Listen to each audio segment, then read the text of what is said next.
내 것이 아닙니다. 오늘 말씀의 제목입니다. 고참 악마와 신참 악마가 있었습니다. 신참 악마에게 이 고참 악마는요, 빛나는 모범이었습니다. 얼마나 탄성을 자아낼 정도로 사람들을 유린하고 유혹했으며 지옥의 땔감으로 그렇게 만들어 버렸는지 모릅니다. 그런 베테랑 고참 악마가 이 신참 악마에게 그 비법과 노하우를 전수합니다. 그 가운데 이런 당부를 했습니다. 사람들이 시간이 자기 것이란 확신을 흔들림 없이 갖도록 하라. 그래서 직장에서 일하는 시간을 마치 재산에서 떼어주는 부담스러운 세금처럼 여기게 하라. 또 예배드리는 시간들도 마찬가지다. 마치 여유로울 때 그럴 때 내는 기부금 또는 생생 낼 때 내는 기부금처럼 여기게 하라. 이 시간이 타고난 개인의 권리라는 믿음에 절대 의문을 제기하지 못하도록 해라. 한마디로 말하면 시간이 내 것이라 확신케 하라는 것이지요. C.S. 루이스라는 분이 쓴 스크루테이프의 편지라는 책에 나오는 한 장면입니다. 여러분들은 어떻게 생각하십니까? 과연 시간은 사람의 것, 우리의 것, 나의 것이 맞습니까? 물론 그 책에는 성경적인 정답이 제시됩니다. 비웃는 악마의 말들로 그렇게 제시가 됩니다. 시간이 순전히 선물이라는 것이지요. 만일 선물이 아니라면 마치 저 해와 달처럼 어떻게 사람의 것이 될 수 있겠는가? 그들의 소지품은 아니다. 그럼에도 불구하고 이 악마들은 그렇게 인생들이 믿도록 주장해야 된다. 뭐 이런 전개가 그 책에 있습니다. 가장 신경 써야 될 일이 그런 일이다. 악마의 일이죠. 내 것 아닌데 내 것이라고 주장할 것. 그 가운데 대표적인 것이 시간이다. 여러분, 그렇습니다. 시간은요, 우리 게 아니에요. 선물 맞습니다. 그것 하나만 유념해도 우리가 뭔가 살아가면서 섭섭한 거, 조금 불만스러운 거 해결될 듯 합니다. 그런데 어찌 시간만 우리의 것이 아니겠습니까? 시간만 내 것이 아니겠습니까? 오늘 본문에는 그 시간보다 더 내 것이 아닌 것이 두 가지나 나옵니다. 이 두 가지가 얼마나 중요한가? 저는 확신합니다. 이 두 가지에 대하여서 소유권만 확실히 정리하면 삶이 술술 풀릴 것이다. 감사가 저절로 나올 것이다. 정말 그런가? 들어보시면 좋겠습니다. 과연 이 두 가지는 무엇일까요? 몸과 영광입니다. 20절에 나오죠. 몸으로 하나님께 영광을 돌리라. 성경의 원문을 말씀드리면 하나님께 영광을 돌리라 몸으로, 이런 순서로 기록되어 있습니다.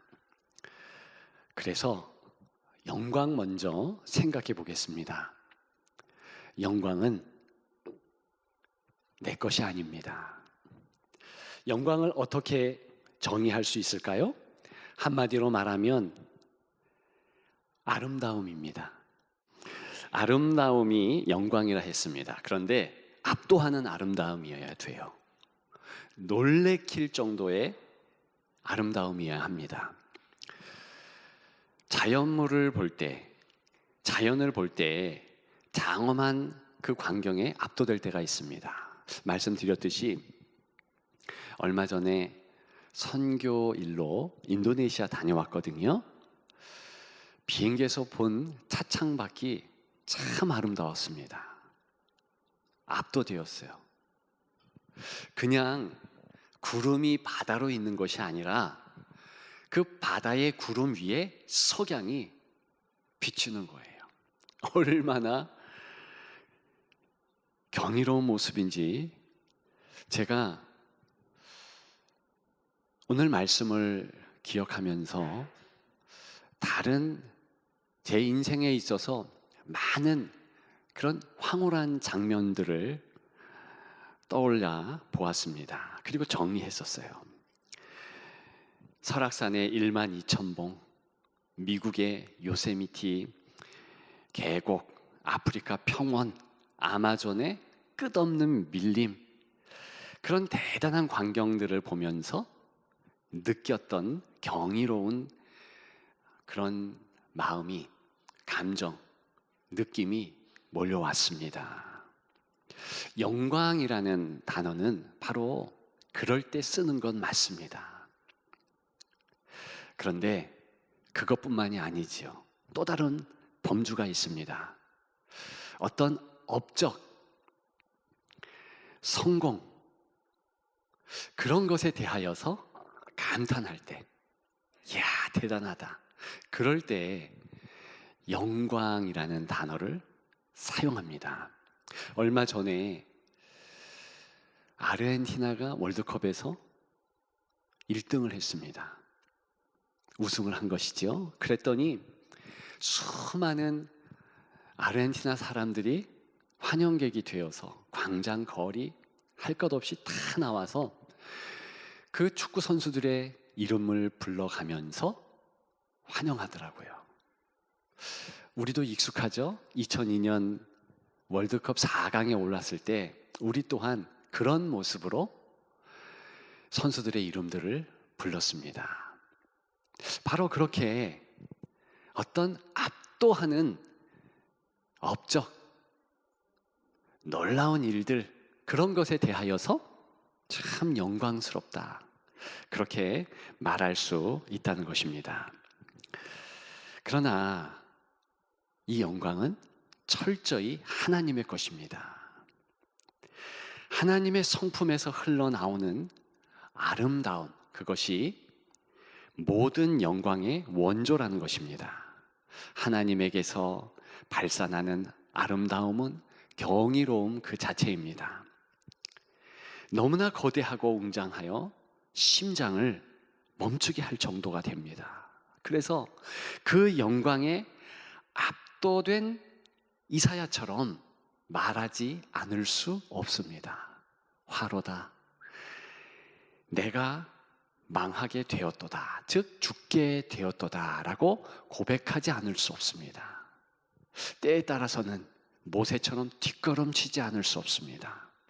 모세가 하나님의 영광이 하나님의 성막에 가득함을 목도합니다. 너무 압도되어서 뒷걸음칩니다. 다른 이스라엘 사람들이 다 그런 모습을 갖게 된다는 것입니다. 그것이 우리가 알고 있는 모든 영광의 원조, 하나님의 영광인 것입니다. 따라서 세상의 모든 영광들은 하나님의 영광의 일부이라는 것이 성경의 증언입니다. 오늘 본문도 마찬가지예요. 그래서 이 땅의 모든 영광은 끝이 있습니다. 소멸돼요. 아무리 자연물이 아름다워도 영원하지 않습니다. 아무리 어떤 형언할 수 없을 정도로 업적을 이루었다. 그것도 오래가지 않습니다. 그런데 영광 주신 분께 모든 이 땅의 영광들이 다시 돌아간다는 것입니다. 사람만 돌아가는 것이 아니라 사람만 하나님께 귀향하고 그 품으로 안기는 것이 아니라 영광도 그렇다는 것입니다. 이유는 하나님 것이니까. 가장 중요한 것은 그러므로 우리 하나님은 그 하나님의 고유한 영광을 절대로 피조물에게 양보하지 않습니다. 유명한 이사야 42장 8장에 보게 되면 혹시 성경이 있는 분들은 같이 보시면 좋겠습니다. 같이 읽죠. 나는 여호와이니 이는 내 이름이라. 나는 내 영광을 다른 자에게 내 찬송을 우상에게 주지 아니하리라. 다른 피조물에게 영광 주지 않겠다. 이것이 하나님의 작정하심이에요. 그런데 인생은 이상하지요? 자신을 압도하는 자연물이나 사람을 접하게 되면 숭배하게 됩니다. 섬기게 돼요. 이것이 종교심 아니겠습니까? 근데 하나님께서는 하나님께 올바로 올려드리는 영광 외에는 그렇게 하면 안 된다. 우리에게 말씀하시는 것입니다. 기억하십시다. 오직 영광은 하나님께로. 나는 영광 가지고 있지 않는다. 영광은 내 것이 아니다. 자, 두 번째로 내 것 아닌 것이 오늘 본문에 나옵니다. 말씀드린 대로 몸이지요. 19절입니다. 하나님께로부터 받은 바 되었다 그랬습니다. 또 20절에 보게 되면 그리스도의 피값으로 산 것이 되었다 그랬습니다. 자, 우리는 약간 오해할 수도 있겠습니다. 과거에 하나님 것이었지만 우리에게 주신 것 아니냐? 아니요. 오늘 본문은요. 그런 뜻이 아닙니다. 여전히 소유권은 하나님께 있다는 것입니다. 그래서 그 점을 확실히 하기 위해서 한 어구가 첨가됩니다. 19절이지요. 성령의 전인 줄을 알지 못하느냐? 성령 하나님께서 지금 좌정하신다는 것입니다. 따라서 몸은 하나님의 것이다. 그렇게 오늘 본문은 말씀해주고 있습니다. 그렇다면 마지막으로 생각할 것이 있습니다. 오늘 본문의 본연의 내용이시지요. 나의 몸으로 하나님께 영광 돌린다는 의미는 무엇인가? 이것입니다. 일단 이 몸을 하나님은 너무나 소중하게 생각한다는 것입니다. 그런데 이 부분에 우리는 조금 다른 생각을 갖지요. 몸을 좀 하찮게 여깁니다. 북한 금수산이라는 곳이 있지요. 가보지는 못했습니다. 그런데 유명한 그곳에 김일성 별장, 김일성 궁 그런 곳이 있다 하네요. 거기에 김일성과 그 아들 김정은이의 시신이 있습니다. 아시는 분은 아시겠지만 그 시신들이 보존됩니다. 매장하거나 화장하지 않았습니다. 보존 위하여서 죽자마자 11억을 각각 들어서 미이라로 만들었습니다. 그리고 지금 한 해에 약 9억을 들여서 보존시키는 거예요. 그 소식을 또 그 뉴스를 듣고 제가 그런 생각했습니다. 이야, 살아서 800만 명이나 죽인 김정은이, 또 김일성이 이제 파리 한 마리 쫓을 힘이 없구나. 이게 죽은 이의 본 모습이잖아요. 죽은 사자보다 산 개가 낫다 하잖아요.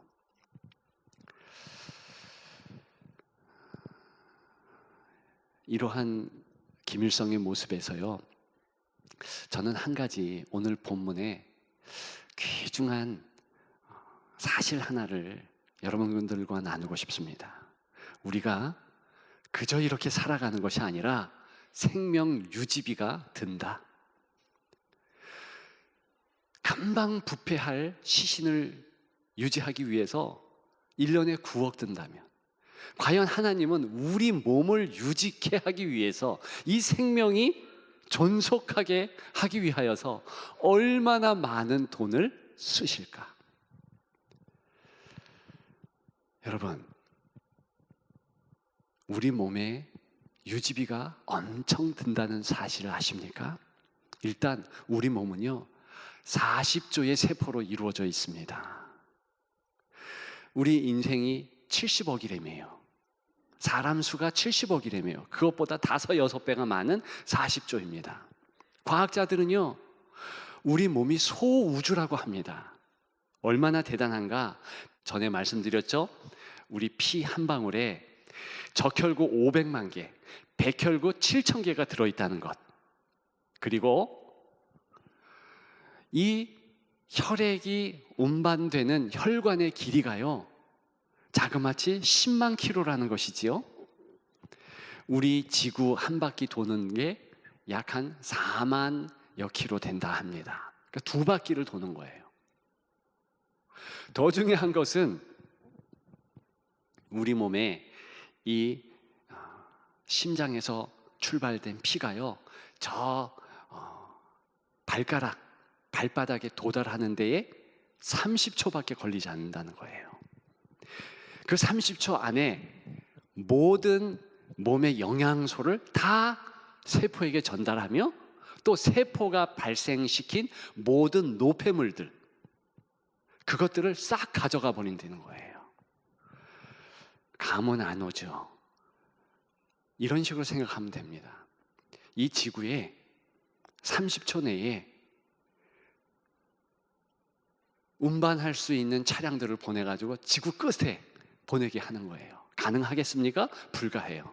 그 30초 내에 그 지구 끝에 있는 많은 그 청소물들, 쓰레기들을 다 가지고 30초 안에 돌아오게 한다는 거예요. 가능하겠습니까? 안 돼요. 그런데 우리 몸은 가능케 됩니다. 더 놀라운 것은 여기에 엄청난 에너지가 필요하다는 거예요. 누가 그 에너지를 공급하십니까? 하나님이세요. 그리고 누가 왜 그렇게 하십니까? 하나님이 우리 몸이 귀하기 때문에 그렇게 유지하시는 거예요. 생명 유지 비용, 하나님이 그렇게 하시는 것이고 내시는 것이고, 우리는 그저 관리자다. 그러면 왜 하나님은 그렇게 우리에게 몸을 주셨는가? 영광 돌리게 하셨는가? 우리 몸이 하나의 악기라는 것입니다. 명품 악기. 하나님으로부터 받은 몸입니다. 그러면서 하나님 감사합니다. 이 한마디 하면 우리 몸이 반응하는 거예요. 하나님이 영광을 받으시는 거예요. 저는 악기에 관심이 있습니다. 비싼 악기 딱 보면 알아요. 그런데 악기가 비쌀수록 2가지를 신경 써야 돼요. 한 가지는 온도예요. 한 가지는 습도예요. 이 2가지가 적절하지 않으면 비싼 악기 금방 망가집니다. 우리 몸이 하나님의 명품 악기이므로 금방 망가질 수 있어요. 뭐에 금방 망가지는가? 비난이나 부정적인 말에 망가집니다. 감정이 확 상해요. 그러면 하나님조차도 찬양할 수 없고 하나님께 영광 돌릴 수 없는 마음의 정서, 부정적인 정서가 있는 거예요. 이 세상은요, 너는 안 돼, 너는 힘들어, 너는 살 좀 빼야 돼, 너는 뭘 채워야 돼, 얼마나 그런 말들이 많은지요. 반응합니다. 망가지는 거예요. 스스로가 무슨 말을 합니까? 난 안 돼, 난 힘들어. 여러분, 이런 것이 얼마나 하나님 앞에서 몹쓸 말인 줄 아십니까? 나중에는 몸을 해해요. 나중에는 이 몸을 죽게 합니다. 자살. 왜 자살이 가장 큰 죄입니까? 내 거 아닌데 내 거진 양 막 사용하니까. 그래서 오늘 본문 바로 앞에 18절에 음행에 대해서 나와요. 왜 음행이 큰 죄인가? 이 몸이 내 쾌락을 위해서 존재하는 것으로 여기잖아요. 그래서 그 쾌락을 위해서 음행으로 치닫습니다. 고린도 교회도 그랬고 이 현대의 성도들조차도 그럴 수 있는 거예요. 요즘의 문제는 저출산이 아니래매요. 고낙태율이 문제래매요. 5만 건, 6만 건을 낙태한대요. 그냥 조사한 사람들 대답 근거해서 그렇게 말하는 것입니다. 숨겨진 낙태가 얼마나 많겠습니까? 왜 그래요? 이 몸이 내 거라는 미명하에 쾌락을 위하여서, 그리고 나를 위하여서. 그게 아니면 내게 쾌락 되지 아니하는 몸은 필요 없다는 거예요. 여러분, 정말 그렇지 않습니다. 우리가 명품 악기인 줄 믿습니다. 두 번째는 하나님이 만날 성전임으로 우리에게 주셨고, 그래서 귀한 거예요. 구약시대에 보면 하나님께서 만남의 장소를 지정하십니다. 광야시대에 성막, 거룩한 텐트라는 뜻이거든요. 그런데 정말 조열합니다. 별로예요. 그저 다른 천막과 다른 것이 없어요. 그저 하나님께서 내가 여기에 임한다 그랬더니 성막이에요. 내가 여기 임한다 해서 회막이에요. 만날 회자, 회막. 자, 오늘 본문에 기록되었듯이 우리 몸은 성전이라 했습니다. 하나님이 만날 장소로 내 몸을 지정해 주신 거예요. 내 영과 하나님의 영이 연합하는 곳이 내 몸입니다. 이거는 구체적인 장소요, 특정한 곳이에요. 그래서 귀한 거예요. 우리는 은혜를 피상적으로 생각하면 안 돼요. 특정한 내 몸에서 하나님께서 이루어지게 하시는 프로세스로 기억해야 됩니다. 내게 은혜 받는 것은 내 몸에서 이루어지며 내가 만나고 내가 대면하는 사람들 안에서 이루어지는 특정한 사실로 은혜를 받아들여야 되는 거예요. 내 몸이 움직이는 곳에 은혜가 따라오도록 해야 하는 건데 하나님은 먼저 약속하셨어요. 반드시 그렇다. 왜? 거룩한 성전이니까. 내가 임하는 곳에 은혜가 없겠는가? 그런데 이 인생들을 보십시오. 은혜가 없다는 거예요. 본인이 거부하면서 처음부터 나는 명품 악기 아니야, 나는 성전이 아니야 하면서 그 은혜를 거부하는 거죠. 그렇게 되지 않기를 주님의 이름으로 축복합니다. 세계적 문호 윌리엄 셰익스피어가요, 인간은 너무나 위대한 작품이라 그런 말을 했습니다. 맞지 않습니까? 위대한 작품이에요. 왜? 하나님 형상으로 지음받은 바 되었으니까. 우리가 그것을 꼭 기억하십시다. 감사와 기쁨이 계속 된다는 것을 우리는 마음에 새기십시다. 하나님의 것이므로, 하나님이 가장 좋은 것으로 우리에게 채우시고 인도해 주심으로. 맞아요. 연약한 거 있지요. 맞아요. 기도 제목 가득하지요. 그런데 그 연약성을 통하여서 하나님이 붙잡아 주시는 거예요. 문제가 은혜가 되고 감사가 되도록 하나님이 인도하실 것입니다. 기억하시고 나아가시는 여러분들 되시기를 주님의 이름으로 축복합니다. 축복합니다.